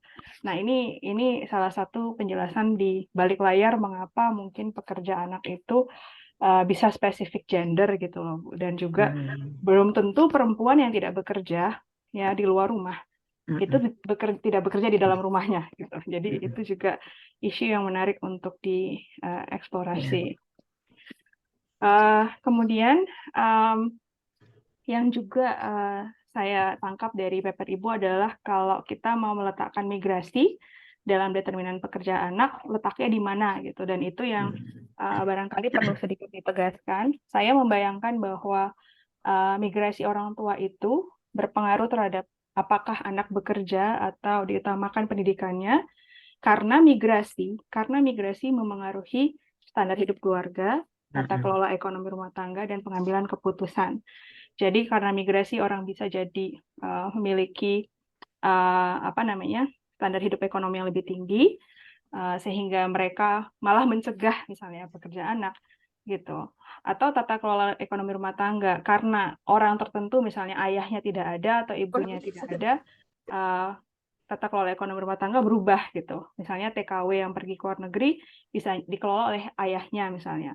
Atau pengambilan keputusan. Kalau ibu yang pergi kan, yang menarik tuh dari studi ibu kan, kalau ayah yang pergi tidak apa-apa gitu. Jadi yang ngambil Mengurangi nilai keputusan siapa? pekerjaan. Jadi yang ngambil keputusan siapa? Jadi migrasi orang tua bisa berpengaruh terhadap pengambilan keputusan, dan itu bisa mempengaruhi apakah seorang anak itu akan cenderung jadi pekerja anak atau diutamakan pendidikannya. Nah, walaupun Ibu sudah membahasnya tadi dan seperti sudah menanggapi, yang kita perlu pertanyakan adalah anak di daerah asal itu tetap di situ tinggal atau ikut orang tua. Yang sayangnya kata Ibu tidak berpengaruh ya Bu ya. Ya, nggak berpengaruh. Saya ketika melihat studi Ibu sebenarnya penasarannya itu, anaknya ikut atau anaknya tinggal, berpengaruh tidak ya gitu ya. Ternyata dari data Tidak Ibu. berpengaruh. Maaf Bu Elda. Jadi tidak berpengaruh. Padahal data itu 70% anak itu adalah ikut sama orang tuanya gitu. Mungkin Lebih karena banyak itu nggak ikut ya. berpengaruh ya. Mungkin Jadi, ya. Mungkin juga karena AFLS ini kan lebih banyak di wilayah yang lebih maju ya Bu, di iya, Indonesia benar. Barat, terus juga lebih banyak memang samplingnya dibesarkan yang perkotaan gitu, barangkali itu juga yang membuat. Iya. Oke. Dan anak-anak ini kan juga masih muda ya Bu ya, jadi tahun 2007 kan kita udah lebih makmur kan Bu ya. Iya. Iya. Lebih baik ekonominya lebih baik. Iya. Kemudian yang berikutnya adalah berkaitan tadi dengan pekerja anak tadi ya. Ibu juga udah menyebutkan dalam papernya, dan dari situ saya juga belajar ya Bu. Makanya saya coba cari child labor itu rupanya berbeda dengan child work ya, gitu ya. Iya. Jadi anak bekerja itu tidak selalu negatif, dan barangkali ini menarik Bu untuk didiskusikan, karena menurut saya anak juga perlu belajar mandiri gitu ya, tapi bukan sampai mengorbankan masa depannya. Kadang-kadang saya melihat ada kecenderungan untuk melihatnya secara ekstrim. Pokoknya anak tidak bekerja gitu. Padahal menurut saya anak bekerja sama pekerja anak itu kan dua hal yang berbeda. Beda. Jadi hal ini juga mungkin bisa menarik untuk di bagian diskusi Bu gitu. Jadi karena saya agak kurang setuju ya kalau misalnya dibilang anak-anak itu nggak boleh udah nggak boleh pegang apa-apa, nggak juga gitu, jadinya nggak bisa mandiri kan gitu.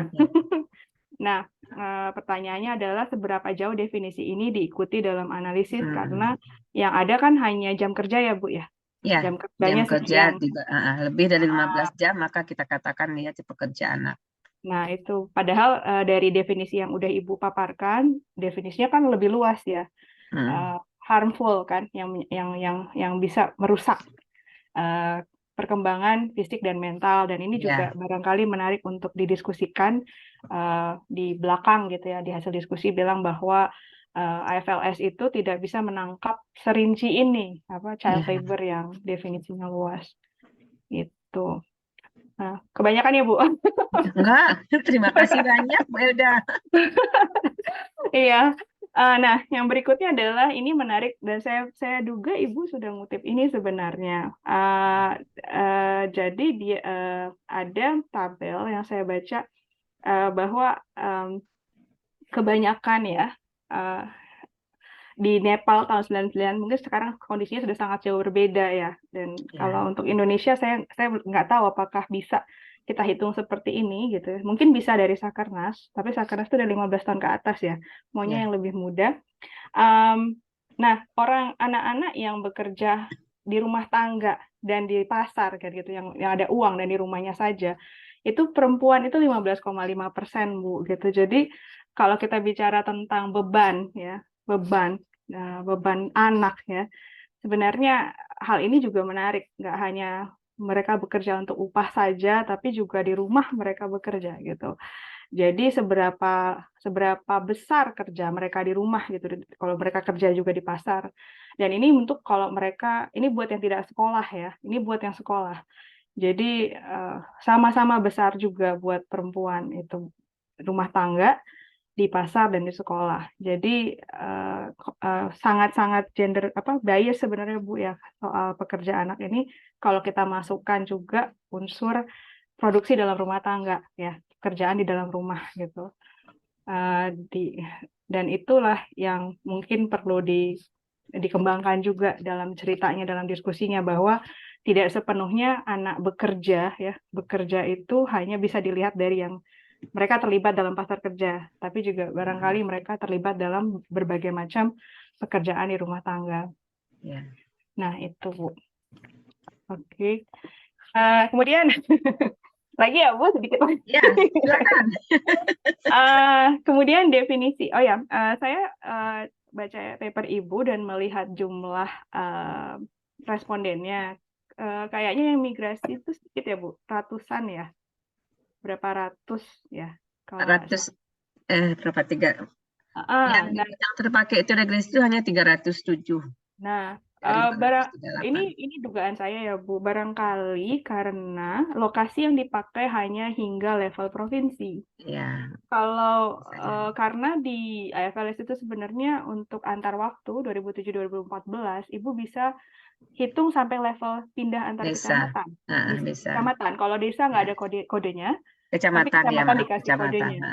Dan itu cukup banyak. Jadi barangkali kalau memang dengan lebih banyak responden kan, dari banyak observasi, Ibu bisa menggali lebih dalam lagi gitu isu-isu yang tadi itu gitu. Jadi pertanyaan saya itu sayang aja Bu, karena ngolah FLS itu capek. Ya, benar. Jadi, kalau hanya tingkat provinsi barangkali dapatnya cuma sedikit gitu ya. Itu mungkin salah satu concern-nya Bu. Kenapa analisisnya hanya dengan observasi yang kecil? Karena hanya tingkat provinsi. Dan ini tadi Ibu udah jawab ya, anak ikut atau tidak belum dibedakan efeknya. Terus memang ini juga bagian yang sulit ya Bu. Ada migration history, sejarah migrasi di FLS yang perpindahannya minimal antar desa, terus ada mencakup alasan pindahnya dan pindah dengan siapa. Dan ini mungkin bisa memperkaya analisis mengenai efek migrasinya. Jadi efek migrasinya tidak sekedar ibu atau ayah pindah begitu saja, tapi pindahnya kenapa gitu. Pindahnya bisa karena kerja, karena keluarga dan lain-lain, dan itu bisa juga berpengaruh terhadap kejadian pekerja anak gitu Bu. Nah, ini sedikit ilustrasi saja Bu, apa yang saya kerjakan dengan IFLS. Jadi ini adalah prediksi probabilitas dengan multinomial logistic regression, regresi logistik multinomial, bahwa probabilitas pindah antar kecamatan, antar kabupaten, dan antar provinsi bisa dihitung dengan cara yang kayak Ibu tadi itu. Tapi ini untuk semua FLS, jadi 2007-2014 itu juga cukup besar. Jadi Ibu bisa bedakan juga tuh, apakah orang tuanya pindah antar kecamatan, pindah antar kabupaten atau kota, atau antar provinsi. Barangkali dampaknya akan berbeda untuk pekerja anak, dan juga apakah dia pindah dari desa ke kota, kota-kota, kota, desa gitu. Jadi kaya sebenarnya FLS itu. Gitu ya Ibu. Itu aja dari saya Bu. Semoga berguna. Terima kasih. Ya, saya kira terima kasih banyak Bu Elda ya telah memperkaya hasil kajian yang telah dilakukan oleh Ibu Yulia, dan mungkin ya secara ini ya kajian tentang pekerja anak, kemudian migrasi, orang tua, dan seterusnya dalam lingkup ketenagakerjaan bukan sesuatu yang akan berakhir dalam kurun waktu yang singkat, karena ini adalah sebuah fenomena sosial yang akan terjadi sepanjang masa, saya pikir. Meskipun di negara maju kan juga terjadi hal yang seperti ini. Cuman ada yang menarik, misalnya kalau kita tetap melihat data yang disampaikan tadi, ataupun misalnya kita komparasi dengan data yang ada di BPS, bahwa selama kurun waktu 3 tahun sebelum COVID, dampak COVID itu cenderung mengalami penurunan pekerja anak. Nanti naik kembali ketika 2021. Nah, 20 ya, 2020 kalau nggak salah. Naik kembali di 2020. Nah, kemudian 2021 akan turun dan 2022 juga turun. Berarti ada instrumen yang apakah kebijakan atau apa kesadaran dari orang tua secara karena persoalan ini saya pikir tidak bisa diselesaikan antara orang per orang, tetapi menjadi sebuah ekosistem yang membutuhkan perhatian dari banyak pihak. Nah, mungkin ada yang akan memberikan, atau mungkin Ibu, saya persilakan Ibu Yulia kalau ada yang mau direspon dari paparan yang disampaikan oleh Ibu Elda, dan mungkin juga kita akan memberikan kesempatan kepada Bapak dan Ibu yang lain jika sekiranya paling tidak misalnya ada informasi atau data yang mau dikonfirmasi. Saya persilakan. Baik, terima kasih Pak Mursalim. Sebelumnya saya ucapkan terima kasih Bu Elda, ya, masukannya sangat banyak sekali ya untuk memperluas kajian bagi saya ya. Terutama mungkin tadi ada usulan tentang melihat bagaimana urutan kelahiran, karena urutan kelahiran nanti juga akan berhubungan dengan tanggung jawabnya terhadap adik-adik gitu ya, adik-adik dari atau apa tanggung jawab terhadap adik-adiknya bagi anak migran, kemudian juga usaha keluarga mungkin juga ya, nanti bisa juga kita melihat hubungan usaha keluarga itu dengan anak yang mungkin akan mempengaruhi dia menjadi pekerja anak. Contoh kalau di desa kita lihat petani ya, kadang-kala misalnya usahanya pertanian itu kadang-kadang bisa mendorong anak untuk menjadi pekerja anak. Nah itu ada di data FLS ya, anak itu status bekerjanya di usaha tani dan ada di usaha non-tani. Nah tadi sudah saya ada urutannya berapa persennya. Kemudian bagaimana peluangnya terhadap kesempatan pasar kerja dengan melihat bagaimana kondisi geografis daerah, ya, apakah di daerah wisata, tapi juga itu juga bisa jadi masukan juga ya. Sepanjang nanti mungkin datanya di FLS ada ya, Bu Elda ya. Sangat menarik ya, banyak sekali rasanya tadi terbuka juga pikiran saya ini kayaknya masih bisa ini ya, masih bisa diperluas lagi nih kajian gitu ya. Kemudian bagaimana mereka mengalokasikan waktu ya bagi anak migran itu. Nah, memang ada berbagai kajian juga mengkaji tentang bagaimana mereka meluangkan waktunya bekerja untuk mengurus rumah tangga. Itu kalau tidak salah saya ada juga kajiannya itu di mana peluang anak perempuan itu memang lebih tinggi mencurahkan waktunya untuk mengurus rumah tangga dibandingkan anak laki-laki. Nah, itu sebenarnya kita bisa masukkan bekerja ya Bu Elia, tapi bukan pekerja anak, tetapi ada anak yang bekerja. Karena anak bekerja dan pekerja anak itu kan berbeda ya. Kalau kita melihat anak itu bekerja, dia menjaga adiknya, membantu orang tuanya, itu juga kadang-kadang lebih dari 15 jam seminggu ya kalau kita bisa lihat gitu ya. Tapi kan kita terkunci oleh definisi dari pekerja anak. Tapi mungkin bisanya kita mungkin membahasnya tersendiri gitu. Mungkin membahasnya yang anak yang bekerja karena migrasi orang tua. Nah tadi karena disinggung ada gender, saya teringat juga penelitian saya dulu tentang anak putus sekolah.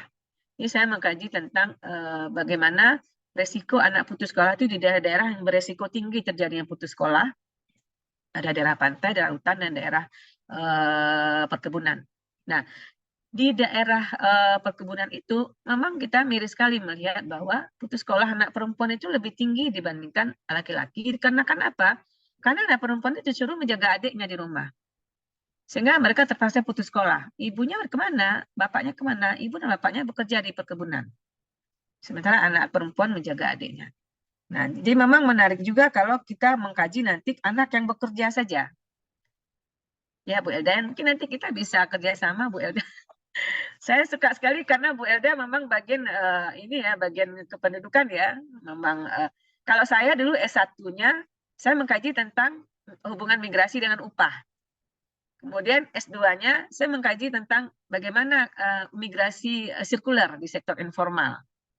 Nah, ya jadi yang ketiga sekarang baru saya melihat apa sih dampaknya migrasi terhadap anak gitu.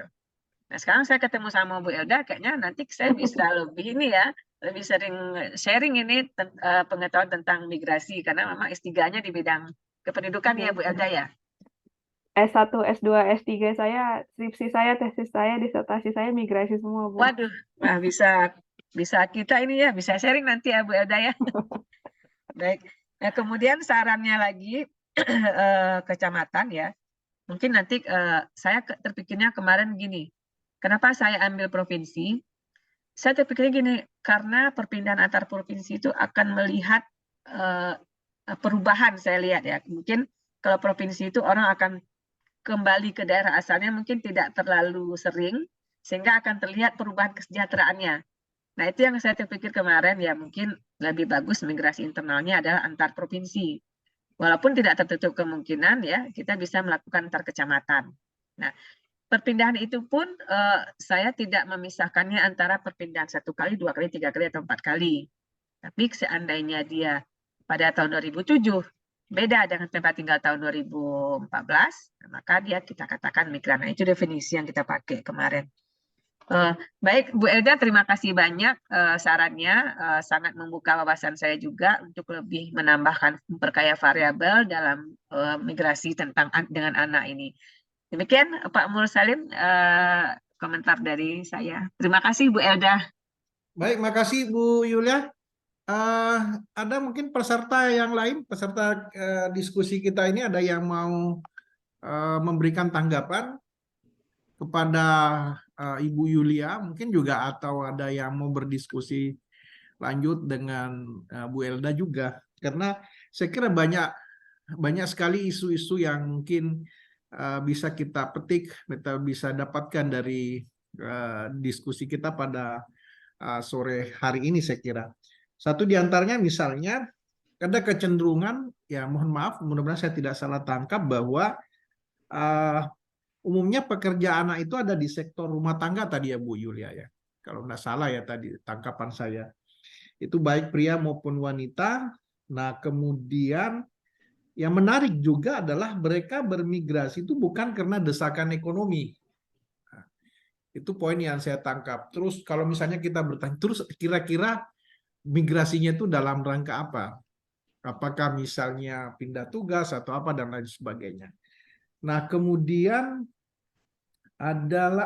mungkin bisa dilihat atau dikembangkan dengan melihat bahkan apa sih di sebagian komunitas itu atau kelompok masyarakat itu laki-laki lah yang didahulukan kalau untuk menuntut ilmu dibandingkan dengan perempuan. Apakah itu ada satu faktor budaya atau apalah mungkin ya. Karena itu juga barangkali nanti akan memberikan efek atau dampak terhadap pekerja anak-anak ini.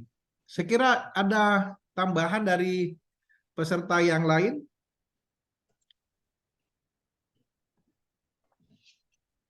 Silakan kalau ada yang mau memberikan tanggapan. Bu Yulia, izin Ibu. Ya, Bu Silakan Niki. Bu Niki. Silakan. Bu Yulia, terima kasih banyak atas presentasinya. Sangat membuka pikiran saya terhadap isu-isu pekerja anak nih. Saya kebetulan penelitiannya tentang kemiskinan, terus isu pekerja anak ini salah satu topik sentral yang jarang banget sebenarnya jarang banget dibahas karena datanya sulit nih. Kayak saya lagi mikir kalau di Susenas itu diukurnya gimana ya? Kalau di AFLS saya belum pernah lihat nih variabelnya apa. Jadi berdasarkan jam kerja anaknya ya Ibu di sini Ya. di bawah 15 jam gitu sama di atas 15 jam gitu ya Bu. Iya. Bu, terus saya ingin ini aja mau belajar lagi dari Ibu, lihat di tabel regresinya di tabel 9. Untuk model pertama berarti variabel dependennya pekerja anak migran persis pekerja anak tapi di mana orang tuanya non migran gitu ya Bu. Ya, yang mana? Coba gimana maksudnya? Di tabel regresinya tabel 9 Bu Yulia. Ya. Untuk model pertama, untuk model dengan variabel dependennya pekerja anak migran dan non migran, apakah jadinya itu maksudnya? Oh ya. Apakah itu? Maaf silakan. Apakah itu jadinya maksudnya Bu Yulia itu adalah ini melihat probabilitas pekerja anak dari orang tua yang merupakan migran versus non-migran dan karakteristik dari anak-anak keluarga anak-anak ini ya Bu Yulia? Ya, jadi yang di tabelnya itu memang di sini saya juga membandingkan antara peluang anak migran untuk menjadi pekerja anak dibandingkan anak non-migran. Nah, Oh, oke, oke. tetapi ternyata itu tidak signifikan. Artinya migrasi orang tua itu tidak mempengaruhi peluang anak menjadi pekerja anak kalau kita membandingkan antara migran dan non-migran. Tapi di dalam secara karakteristik anak, secara umum, kita bisa melihat bahwa peluang anak menjadi pekerja anak itu adalah usia anak, kemudian ada jenis kelamin, ada lama pendidikan, ada putus sekolah. Nah, jadi kita secara umum itu secara keseluruhan. Jadi tidak membandingkan antara status orang tua lagi di situ. Kalau misalnya dilihat probabilitas pekerja anak versus non pekerja di dalam Non-migran. keluarga migran misalnya, aku lagi berpikir kalau misalnya dilihat pekerja anak versus dia tidak bekerja di dalam keluarga migran, apakah itu juga bisa Bu dimasukin ke dalam analisisnya? Jadi yang kita jadi analisis logistiknya itu probabilitas seorang anak di dalam keluarga migran untuk bekerja versus dia tidak bekerja. Kalau itu berarti berbeda dengan regresi ini ya, Bu Yuli? Jadi kalau yang kita masukkan yang bagaimana migrasi orang tua itu mempengaruhi pekerjaan anak itu, yang variabel kita adalah orang tua yang anak migran yang bekerja itu kelompok ibunya migran, kelompok ayahnya migran, kelompok kedua orang tuanya migran. Nah, berapa peluangnya untuk menjadi pekerja anak? Nah, ternyata setelah kita teliti, ternyata peluang anak migran itu menjadi pekerja anak adalah lebih besar ketika ibunya yang migran, bila dibandingkan dengan ayahnya yang migran. Jadi itu adalah sampel kita adalah anak migran semua. Tapi kalau misalnya anak migran dan non-migran itu sampel kita adalah seluruh anak yang terdata di FLS yang kita jadikan sampel. Jadi kita tidak bandingkan antara dia anak migrannya yang ibunya migran, yang ayahnya migran, atau yang kedua orang tuanya migran. Oke Bu, tapi berarti di regresinya sampelnya adalah semua dari anak migran, Iya, dan non-migran. terus semua dari pekerja anak migran dan non-migran, pekerja anak pekerja anak migran dan pekerja anak migran dan non-migran di regresi pertama, pool sampelnya adalah keluarga migran dan non-migran gitu ya Bu? Bukan keluarga, tapi anak yang migran. Anak migran dan non-migran. Terus satunya kan dummy itu satunya migran, nolnya non-migran. Itu yang di tabel kolom 1 ya.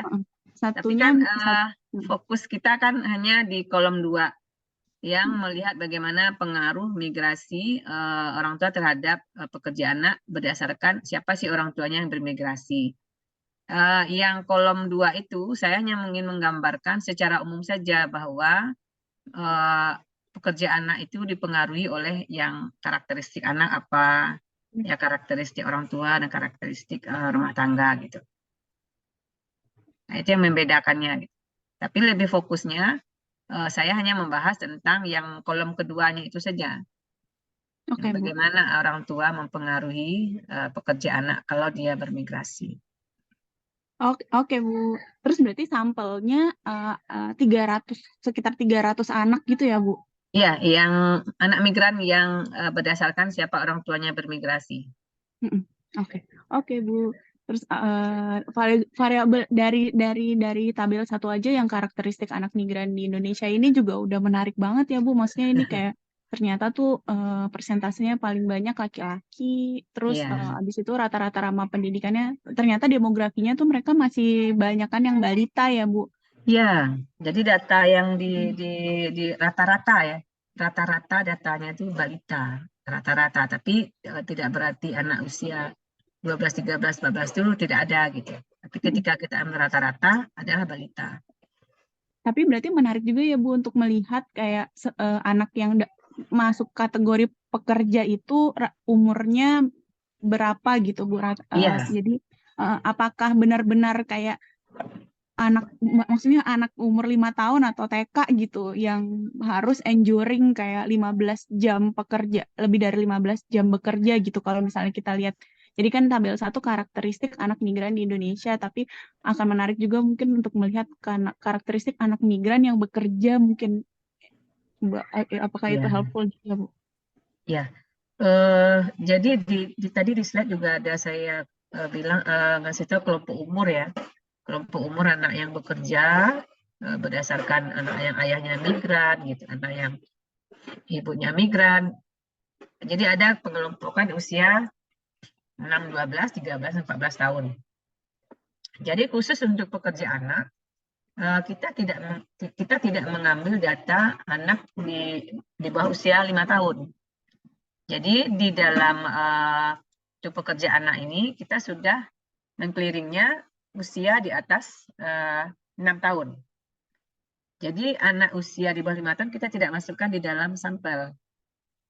Nah, jadi ketika saya mengkaji tentang kajian saya sudah dilakukan juga bagaimana pengaruh migrasi orang tua terhadap kesehatan anak, itu sudah sedang dalam submit ya.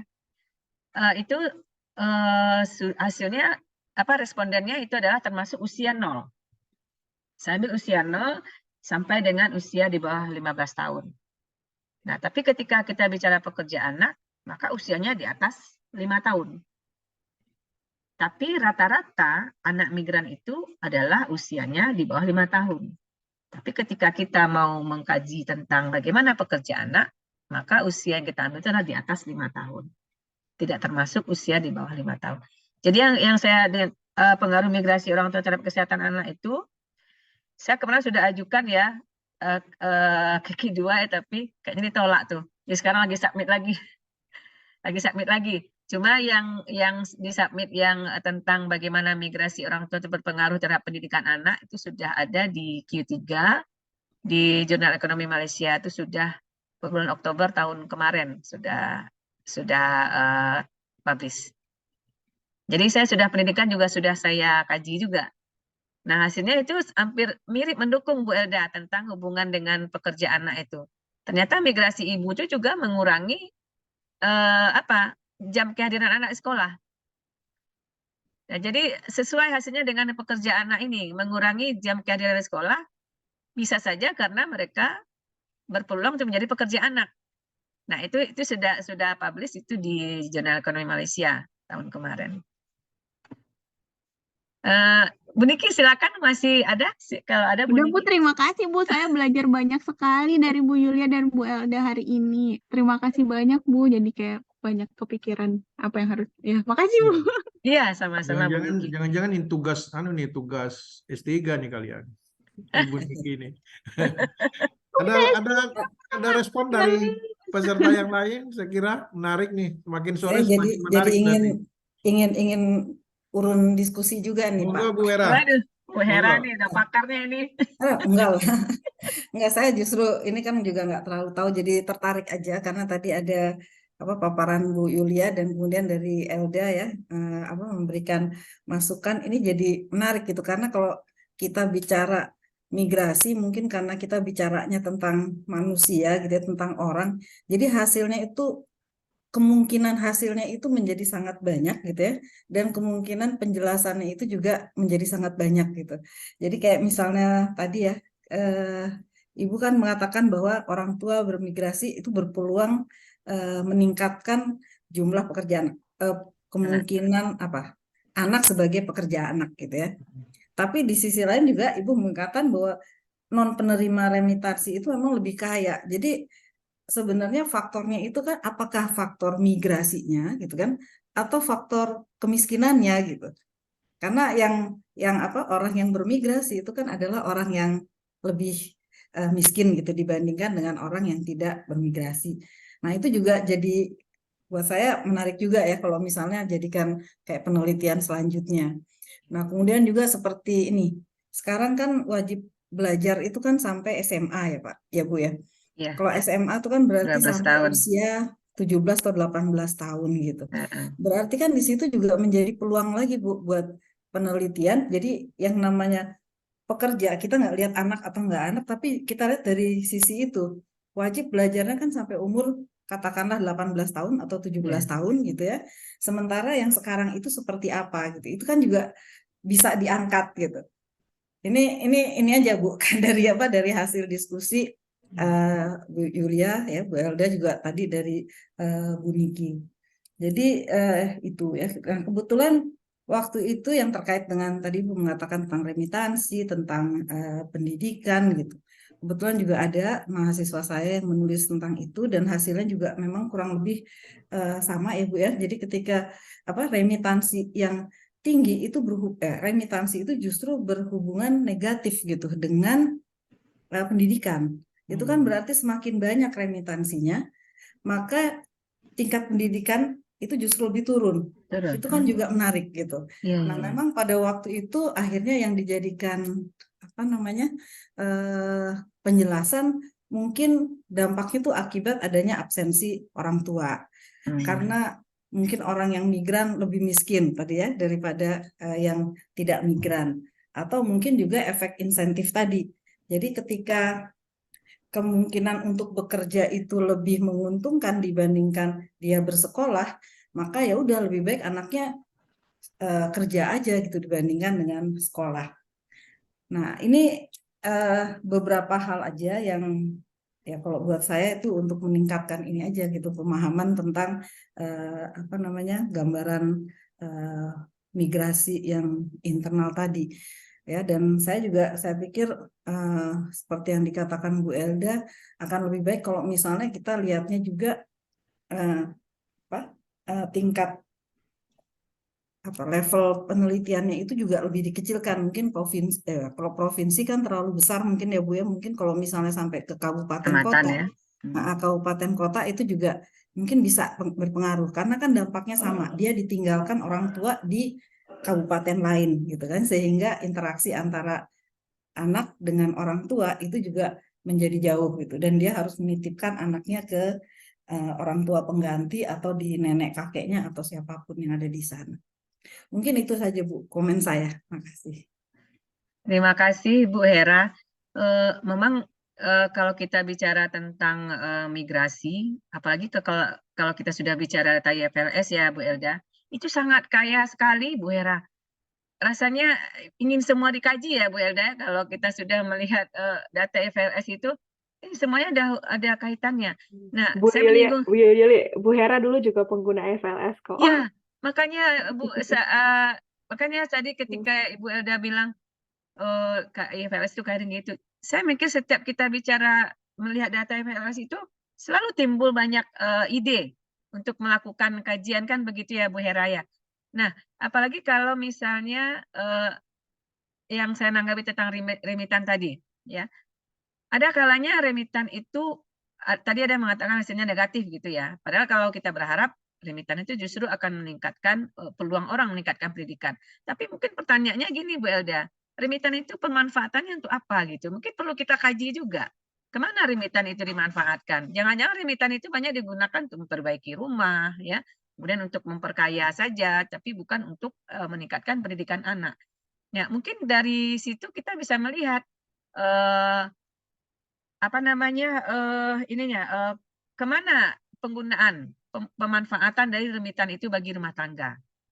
Nah, itu bisa jadi sebuah kajian juga itu Bu Helga. Apakah memang remitan itu memang benar akan meningkatkan ekonomi rumah tangga di daerah asal? Ya, terutama akan meningkatkan kualitas pendidikan anak di daerah asal atau terutama anak yang ditinggal. Itu kajian yang menarik juga itu Bu Hera. Sepertinya ide baru ini. Terima kasih Bu Hera. Ya, saya kembalikan ke Pak Mursalim. Masih ada masukan?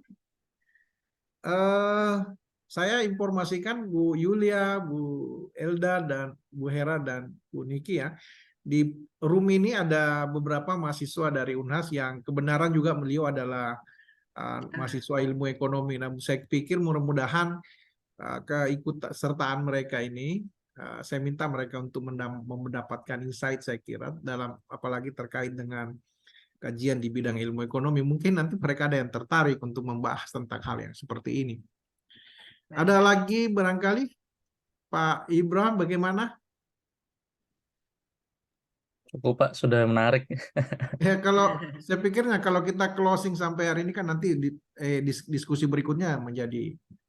Jadi biarlah kemudian kita kembali berpikir bahwa ternyata banyak aspek ketika bicara tentang pekerja anak, ya banyak aspek yang bisa kita bicarakan, dan saya pikir itu menjadi bahan karena saya katakan tadi di sebelumnya bahwa migrasi dan pekerja anak itu adalah sebuah fenomena sosial yang akan terjadi selamanya, meskipun ya. Tapi kalau saya sih ada yang menarik tadi itu Bu Yulia, ya mungkin menjadi pemikiran kita bersama. Kira-kira apa yang membuat saya baca datanya bahwa apa yang membuat kemudian trennya itu mengalami penurunan? Apakah misalnya ada faktor dominasi dari peningkatan literasi orang tua untuk kemudian mengajak anak-anaknya tidak lagi masuk pada klaster pekerja anak, atau mungkin ada kebijakan pemerintah, atau ada mungkin data yang sesungguhnya belum tercover secara baik misalnya, sehingga kecenderungannya mengalami penurunan. Mudah-mudahan ke depan ini semakin menurun. Ya.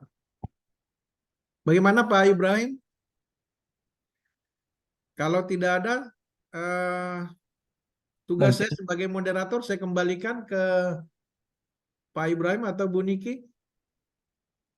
Demikian, saya kira terima kasih Bu Yulia, kemudian Bu Elda dan Bu Hera atas Bu Niki atas masukan dan sharing pendapatnya pada hari ini, apalagi kita berangkat dari sebuah hasil kajian yang telah dilakukan oleh Ibu Yulia.